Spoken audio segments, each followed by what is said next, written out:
식초를 마시면 몸이 달라진다고 말하는 분들 많이 보입니다. 하지만 식초는 누구에게나 약이 되지 않습니다. 몸속에서 어떤 변화가 생기는지 천천히 짚어보겠습니다. 식초는 산성 용액입니다.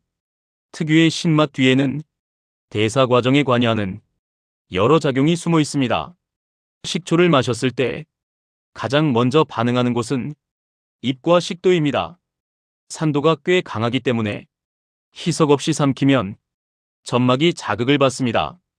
따라서 식초를 건강 목적으로 마시고자 한다면 가장 먼저 확인해야 할 것은 자극을 얼마나 줄일 수 있느냐입니다. 식초가 건강식품으로 주목받는 이유에는 혈당 반응이 있습니다. 탄수화물이 들어왔을 때 혈당이 빠르게 오르는 것을 어느 정도 완만하게 만드는 작용이 연구에서 확인됐습니다. 이 힘은 식후 혈당 스파이크를 조금 줄여주는 쪽에 가깝습니다. 식초가 지방과 관련해서 긍정적인 변화를 만든다는 말도 자주 등장합니다. 실제로 식초 속 아세트산은 지방 합성 과정에 미세한 제동을 걸 수 있습니다. 그렇다고 식초가 지방을 태워 없애는 것은 아닙니다. 몸의 대사가 조금 효율적으로 흘러가도록 돕는 정도에 가깝습니다. 속이 자주 더부룩하거나 식사 후 더부룩함이 오래가는 분들에겐 소화가 촉진되는 느낌이 찾아올 수 있습니다. 위에서 산도가 높아지면 음식물이 잘게 부서지는 과정이 조금 수월해지기 때문입니다. 하지만 이건 역시 장점과 단점이 함께 움직입니다. 속이 약한 분들은 같은 자극이 통증으로 나타납니다. 가슴이 쓰리거나 목이 따갑고 명치가 눌리는 느낌이 생기면 섭취를 바로 멈춰야 합니다. 위벽에 부담이 쌓이면 손상이 이어질 수 있기 때문입니다. 식초는 양보다 방식이 중요합니다. 마시는 시간을 잘 선택하지 않으면 효능보다 부작용이 앞서 나타나기도 합니다. 특히 공복은 피해야 합니다. 속이 비어있는 상태에서는 산이 직접 닿는 면적이 넓어지고 자극도 더 세게 느껴집니다.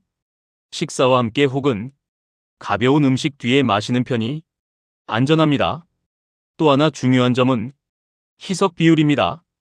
식초 한 스푼에 물 한 컵 정도가 기본입니다. 이보다 진하면 효능이 커지는 것이 아니라 자극만 강해집니다. 희석의 목적은 산도를 낮추는 것이지 맛을 부드럽게 하는데 있는 것이 아닙니다.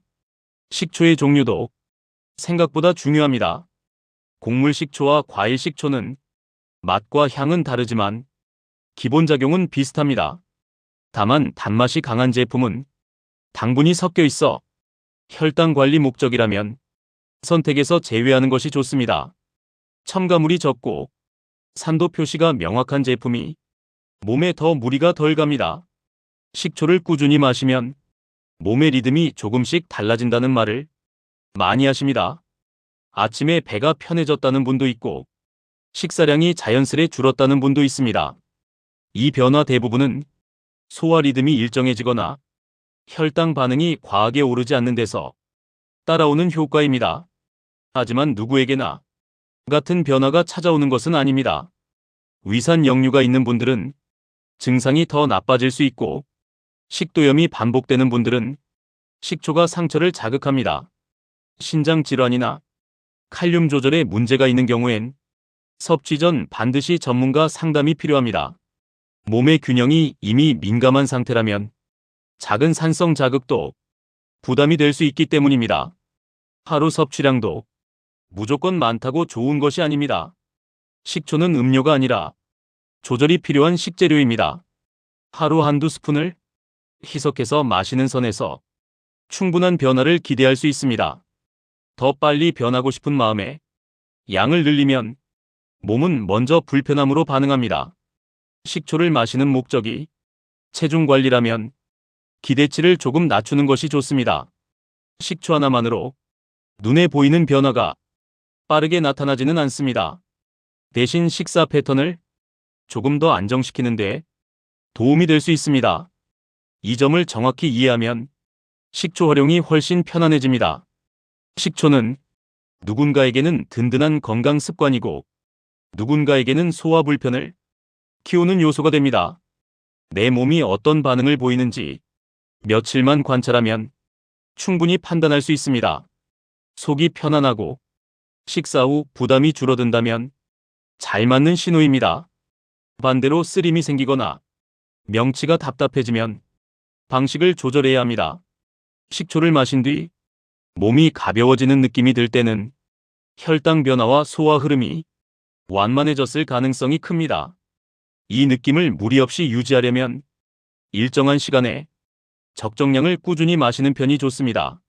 습관이 되기까지 어려운 단계는 없습니다. 단지 욕심을 내지 않고 몸의 반응을 확인하며 천천히 맞춰가는 과정이 가장 안전합니다. 앞으로 이어질 내용에서는 식초 선택 기준과 피해야 할 조합들, 그리고 속이 예민한 분들이 특히 주의해야 할 신호들을 더 깊게 설명드리겠습니다. 식초를 선택할 때 가장 먼저 보아야 할 것은 산도입니다. 대부분 제품은 4에서 6% 사이에 있습니다. 이 범위라면 일상에서 희석해 마시기에 큰 무리는 없습니다. 하지만 산도가 더 높아지면 조금만 진하게 마셔도 자극이 크게 느껴집니다. 산도는 단순한 숫자가 아닙니다. 위가 받아들일 수 있는 자극의 크기를 가늠하는 기초 정보입니다. 커피나 탄산음료를 마실 때 속에서 반응이 크게 오는 분들은 산도가 높은 식초를 그대로 마시면 불편함이 먼저 찾아옵니다. 제품을 고를 때 두 번째로 중요한 것은 당분입니다. 과일 향을 강조한 제품들은 생각보다 단맛이 많습니다.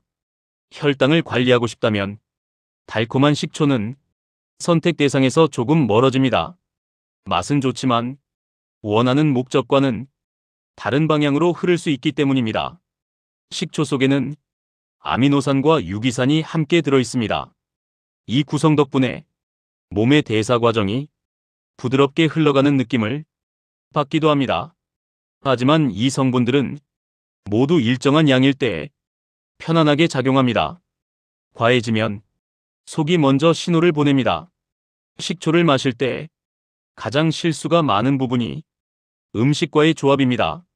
속이 부담을 느끼는 분들은 자극적인 음식 뒤에 식초를 마시는 습관을 먼저 피해야 합니다. 매운 음식과 식초는 위 점막을 동시에 자극하므로 불편함이 훨씬 크게 느껴집니다. 반대로 밥이나 빵처럼 부드러운 탄수화물과 함께 마시면 자극이 조금 상쇄됩니다. 식초의 산도가 음식물에 섞이면서 완만하게 내려가기 때문입니다.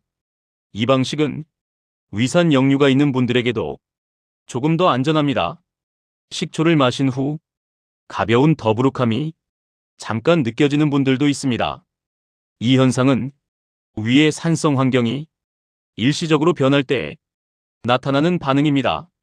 대부분은 적응 과정에서 사라지지만 반복된다면 양을 줄이거나 섭취 시점을 바꿔보는 것이 좋습니다. 식초는 장내 환경에도 간접적으로 영향을 줍니다. 장 속의 산성도가 작게 조정되면 일부 유익균이 활동하기 좋은 환경이 됩니다. 하지만 이건 역시 과한 섭취에서는 균형이 흐트러질 수 있습니다. 몸이 불편함을 느끼는 시점은 이미 균형이 흔들린 상태에 가까운 경우가 많습니다. 식초를 활용할 때 많은 분이 궁금해하는 것이 언제 마셔야 하냐는 질문입니다. 일상의 리듬을 해치지 않는 선에서 부담 없는 시간대를 찾는 것이 가장 안정적입니다. 식사 바로 전은 자극이 클 수 있어 속이 예민한 분들에겐 적합하지 않을 때가 많습니다. 식사 중 또는 식후 가벼운 소화가 시작될 때가 위가 가장 안정적으로 산을 받아들이는 순간입니다. 이때 마시면 자극이 분산되고 부담이 적게 느껴집니다. 이 방식은 식초를 처음 시도하는 분들에게 사회적으로도 무리가 없습니다. 식초는 습관이 되어야 효과가 보입니다. 며칠 마시고 바로 느낌을 찾기는 어렵습니다. 몸의 대사는 조금씩 변하면서 지속적으로 작용합니다. 따라서 식초는 큰 결심이 필요한 건강법이 아니라 작은 행동을 꾸준히 이어가는 하루의 작은 루틴에 가깝습니다. 한 가지 오해가 있습니다. 식초를 따뜻하게 마셔야 속이 편하다는 말입니다. 하지만 식초를 데우면 향과 산도가 변하면서 맛이 무거워지기도 합니다. 차갑게 마시든 미지근하게 마시든 중요한 것은 희석 비율과 양입니다. 온도는 몸이 받아들이는 느낌을 조금 조정하는 역할에 가깝습니다. 식초를 마시는 순서도 생각보다 큰 차이를 만듭니다. 물을 먼저 한 모금 마신 뒤 희석한 식초를 마시면 입과 식도가 산에 노출되는 시간을 더 짧게 만들 수 있습니다. 이 작은 습관은 민감한 분들에게 큰 차이를 만듭니다. 식초를 마실 때 혀가 따갑게 느껴지는 분들은 더 충분히 희석해야 합니다. 혀가 따가운 것은 식도와 위도 같은 자극을 받을 수 있다는 신호입니다. 이 신호를 가볍게 넘기지 않는 것이 몸을 보호하는 가장 기본입니다. 양치 시점도 중요합니다. 식초는 치아의 범랑질을 살짝 부드럽게 만듭니다. 바로 양치를 하면 치아가 마모될 위험이 있습니다. 식초를 마신 뒤 물을 먼저 충분히 헹구고 양치는 조금 뒤에 하는 편이 부담이 적습니다. 식초를 꾸준히 마시는 사람들은 몸의 피로감이 조금 줄었다고 말하기도 합니다. 이 변화는 혈당의 급격한 변동이 완만해지면서 생기는 일상의 안정감과 관련 있는 경우가 많습니다. 몸이 일정한 패턴을 찾으면 작은 피로가 덜 쌓이게 됩니다. 하지만 이 변화는 개인차가 큽니다. 식초는 몸의 문제를 단번에 해결하는 해결책이 아닙니다. 대신 식사 흐름을 안정시키고 소화 리듬을 부드럽게 만드는 조용한 조력자에 가깝습니다. 그렇기 때문에 식초를 마시는 과정에서 가장 중요한 것은 몸의 미세한 변화를 놓치지 않는 것입니다.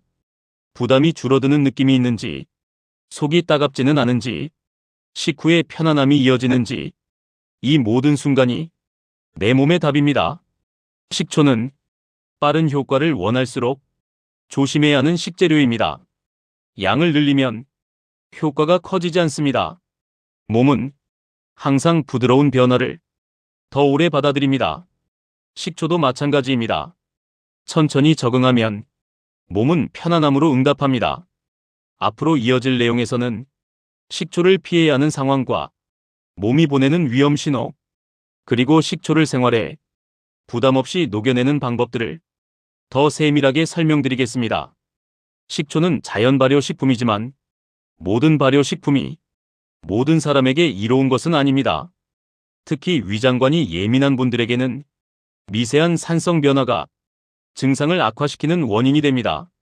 식초가 몸속에서 어떤 경로를 따라 움직이는지 조금 더 깊이 살펴보겠습니다. 식초가 들어오면 가장 먼저 위산과 만나 환경을 바꿉니다. 여기서 중요한 점은 식초 자체의 산도가 아니라 산성 자극의 총량입니다. 위산이 많은 사람의 위에서는 식초가 들어오는 순간 점막 자극이 계단식으로 커질 수 있습니다.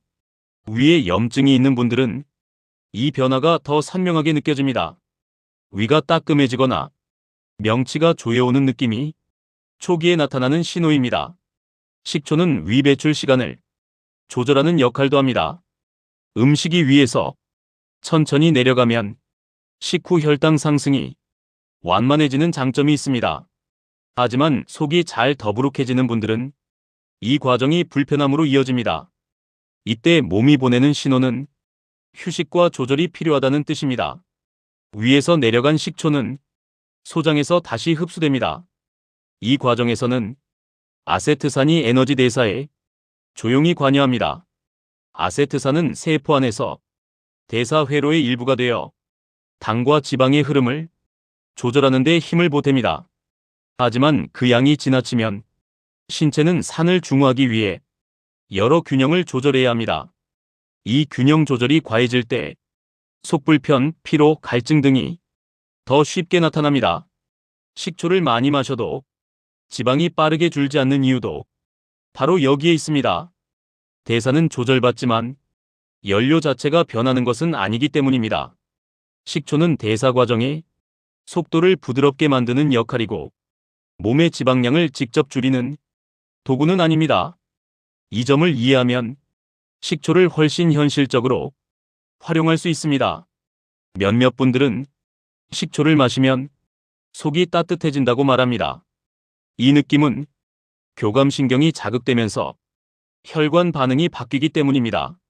하지만 이 반응이 항상 좋은 것은 아닙니다.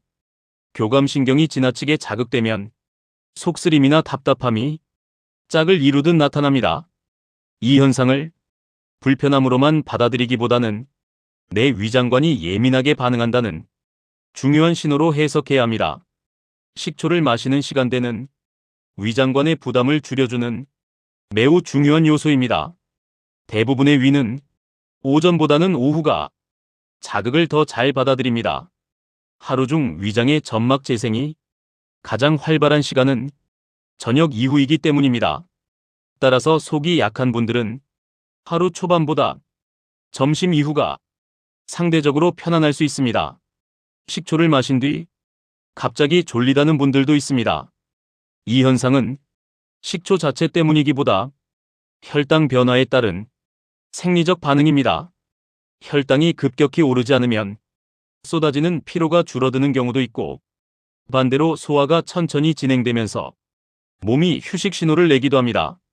이 두 신호의 차이를 구분하는 것이 자기 몸을 이해하는 핵심입니다. 식초의 또 다른 특징은 일시적 갈증입니다.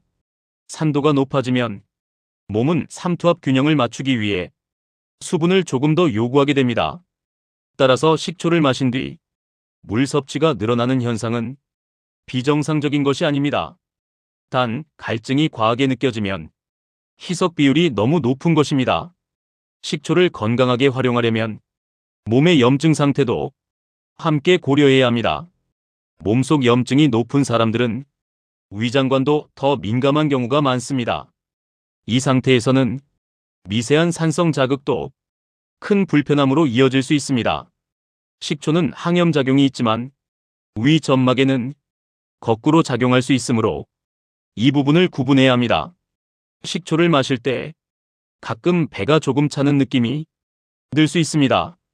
이 현상은 위 배출 시간이 길어졌다는 생리적 반응입니다.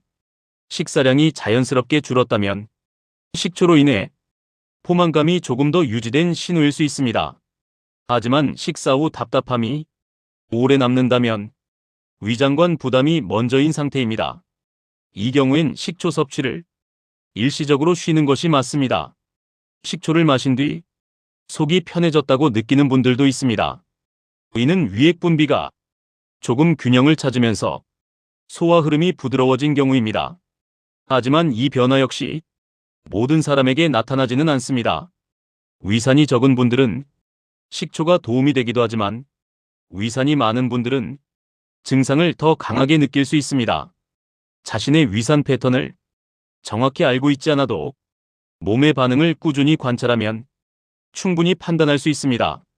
식초를 언제 끊어야 하는지도 명확히 알아야 합니다. 명치 통증이 반복될 때, 속쓰림이 식사와 상관없이 나타날 때, 목이 따갑고 음식 삼키기가 불편해질 때는 점막 손상이 의심됩니다. 이 시점에서 계속 식초를 마시면 염증이 더 커질 수 있습니다. 식초는 소량으로도 충분한 생리적 변화를 일으킵니다. 그래서 적절한 양을 지속적으로 유지하는 것이 무리 없이 활용하는 핵심입니다. 몸의 자극 수용력은 사람마다 다르기 때문에 적정량은 개인의 반응을 기준으로 조정하는 것이 가장 합리적입니다. 식초는 단순한 건강음료가 아닙니다. 자극과 조절이 동시에 있는 이중적 성격의 식재료입니다. 이 균형 속에서 자신에게 맞는 패턴을 찾으면 식초는 몸에 부담을 주지 않는 건강 루틴으로 자리 잡습니다. 앞으로 이어지는 내용에서는 식초가 특히 위험할 수 있는 상황들, 그리고 장기적으로 활용할 때 주의해야 할 변화들을 더 깊이 설명드리겠습니다. 식초는 장기적으로 섭취할 때 몸의 적응 패턴이 뚜렷하게 보입니다. 이 패턴을 이해하면 식초를 안전하게 활용하는데 큰 도움이 됩니다. 식초를 계속 마시는 분들 중 일부는 속쓰림이 갑자기 찾아오는 경험을 합니다. 평소엔 잘 마셨는데 어느 날 부담이 커지는 경우입니다. 이 변화는 점막 회복력이 잠시 떨어졌다는 중요한 신호입니다. 위 점막은 매일 조금씩 손상되고 다시 회복되기를 반복합니다. 이 과정이 원활할 때는 산성 자극도 잘 견딥니다.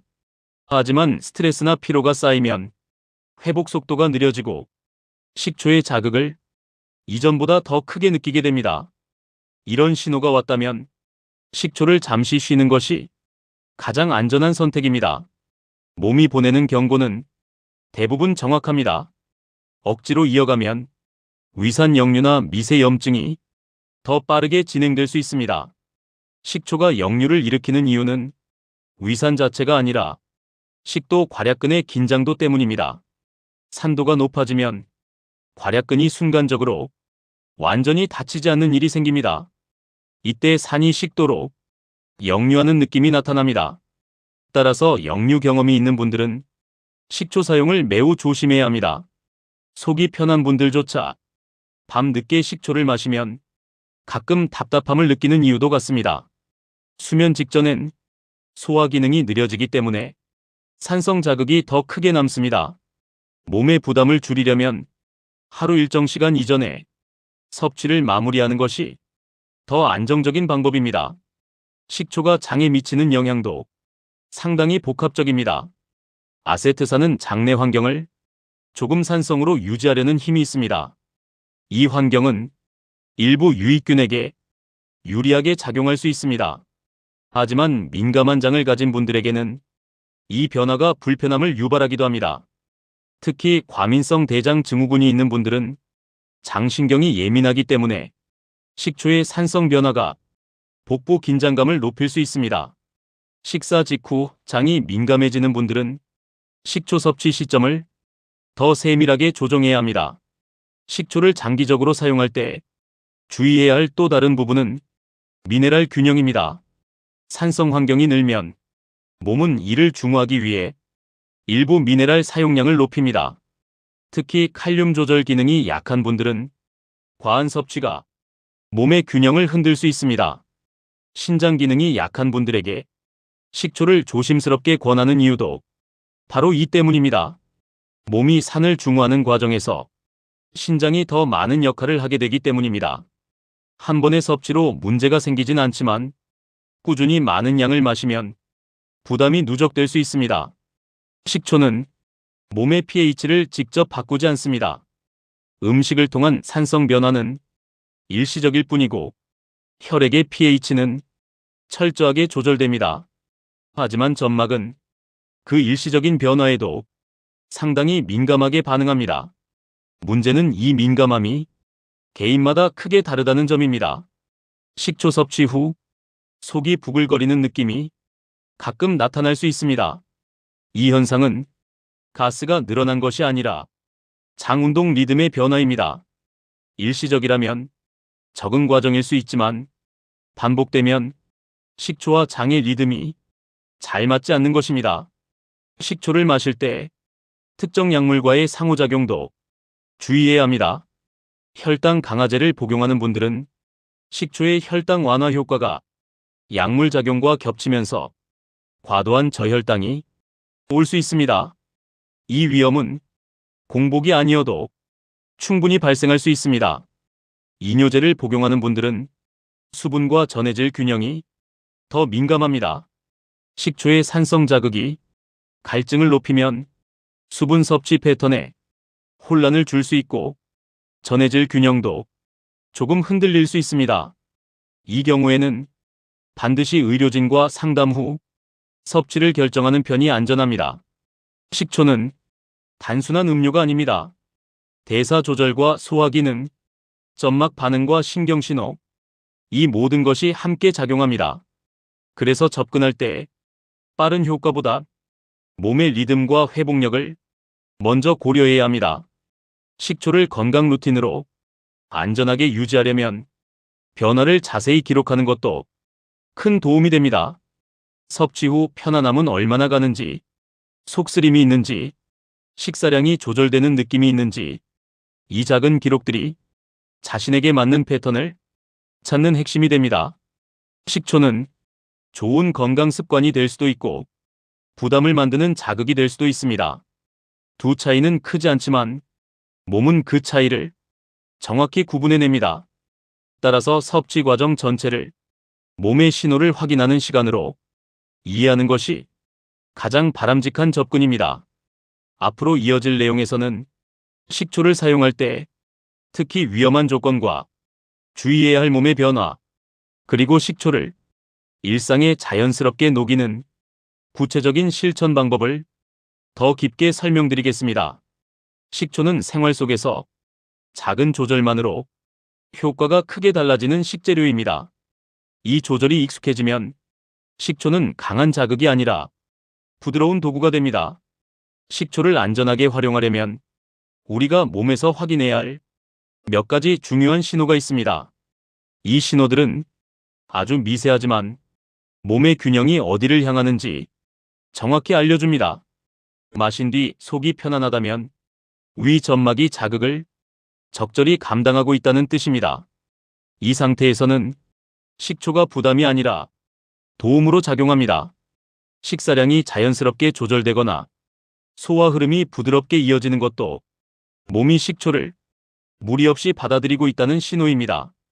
반대로 작은 따가움이나 명치의 압박감이 있다면 점막 회복이 충분하지 않은 상태입니다. 자극이 부담으로 작용하는 순간입니다.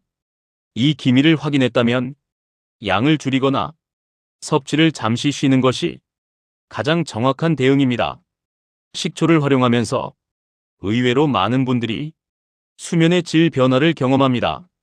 소화 리듬이 안정되면 몸의 교감신경 부담도 조금 줄어들기 때문입니다. 반대로 취침 직전 섭취는 산성 자극이 오래 남아 수면을 방해하기 쉽습니다. 이 차이를 구분하는 것이 생활 속 조절의 핵심입니다. 식초는 식습관이 불규칙한 분들에게 또 다른 의미로 작용합니다. 혈당 변동폭이 줄어들면 식후 피로가 덜 쌓이고 과식을 피하기 쉬워집니다. 하지만 이 효과는 섭취 방법이 안정적일 때만 일관되게 나타납니다. 식초를 꾸준히 사용하는 분들 중 체중 변화를 기대하는 경우가 많습니다. 하지만 식초는 체중을 직접 줄이지 않습니다. 대신 식사 흐름과 대사 리듬을 조금 정돈해줍니다. 이 작은 정돈이 장기적으로는 식습관에 큰 변화를 이끌기도 합니다. 자극을 낮추고 싶다면 식초를 단독으로 마시기보다 음식에 섞어 사용하는 것도 좋습니다. 드레싱처럼 희석해 쓰거나 따뜻한 음식에 살짝 넣으면 산성 자극이 훨씬 감소합니다. 이 방식은 속이 약한 분들이 식초를 부담 없이 활용하는데 큰 도움이 됩니다. 식초의 풍미는 조리 과정에서도 의미 있는 역할을 합니다. 단백질을 부드럽게 하고 향을 정리해주기도 합니다. 하지만 조리 과정에서 산도의 일부가 날아가기 때문에 마시는 것과는 또 다른 방식의 접근이 필요합니다. 어떤 방식이 더 편안한지는 직접 경험을 통해 충분히 확인할 수 있습니다. 식초를 습관으로 만들고 싶다면 어떤 상황에서 마실 것인가를 먼저 정하는 것이 좋습니다.